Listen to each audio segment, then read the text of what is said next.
What's up guys? So Beauty and the Beast is the newest Disney live-action remake. They started doing them back in 2010 with Alice in Wonderland.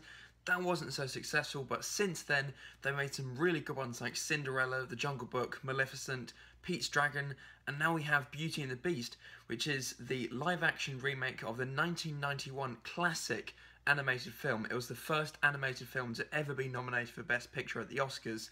And you know the story. It tells the story of a prince who was cocky and not a nice guy, so an enchantress turned him into a beast, and he could only have the curse reversed if he found true love, someone he loved and someone who loved him. And that person is Belle, a young girl in a French village who reads books and she wants some adventure in her life.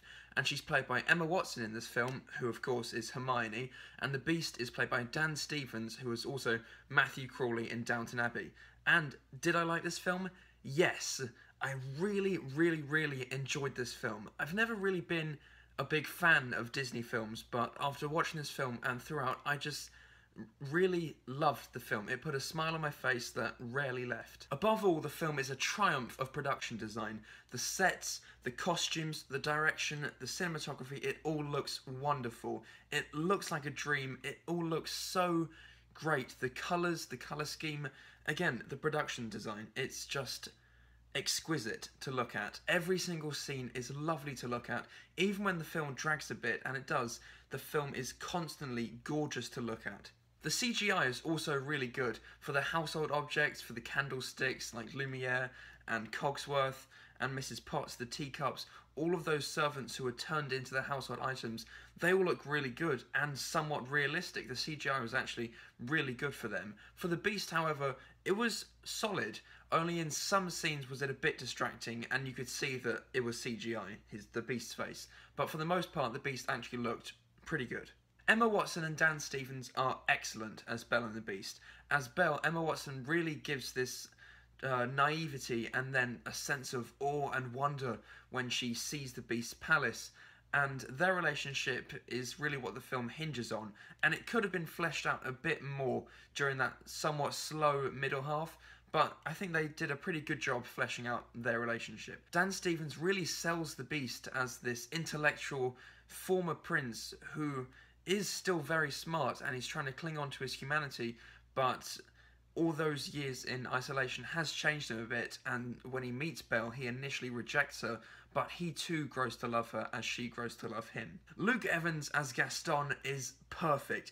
He's this douche, he loves himself and he wants to marry Belle, and he starts off as this really cocky, not likeable guy, but he's really like bumbling and easy to love. You love to hate him, and he was really good in this film, Luke Evans. And his relationship with Josh Gad as LeFou, who is gay. Disney said that he was gay, and it's not really mentioned throughout the film, so don't really worry about that. But their relationship was hilarious, and they had a great song, Gaston, in the pub, and again, their comedic performances were great, and they're also really good at singing too. Both actors have backgrounds in musical theatre, and it shows. The classic songs are, of course, fantastic, especially Be Our Guest. I'd heard it before from the classic film, but when I saw it in this film, I was just blown away. It is lovely to look at, it's dazzling, and if anything, go and watch the film for the Be Our Guest scene. I would go and rewatch this film for that scene alone, definitely.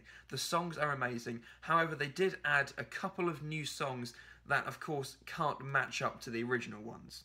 However, they're still pretty good, but they just don't match up to the old ones. So overall, I had a really great time watching Beauty and the Beast. It was definitely a tale as old as time, worth retelling. It honours its classic source material, and it also has an amazing cast and a great set of songs, and I really liked it. The only problems I have with the film are the somewhat slow second act when their relationship is being fleshed out, and also Belle and the Beast relationship could have been a bit more fleshed out. However, for what it was, I think they did a good job with it. The Beast's face is somewhat distracting sometimes, and also the new songs don't match up to the originals. However, they're still pleasant, and the film's never boring. It's gorgeous to look at, and again, it put a smile on my face that never left. I'm going to give Beauty and the Beast an A-.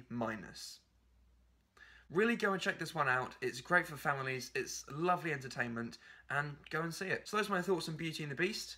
Have you seen it? Let me know.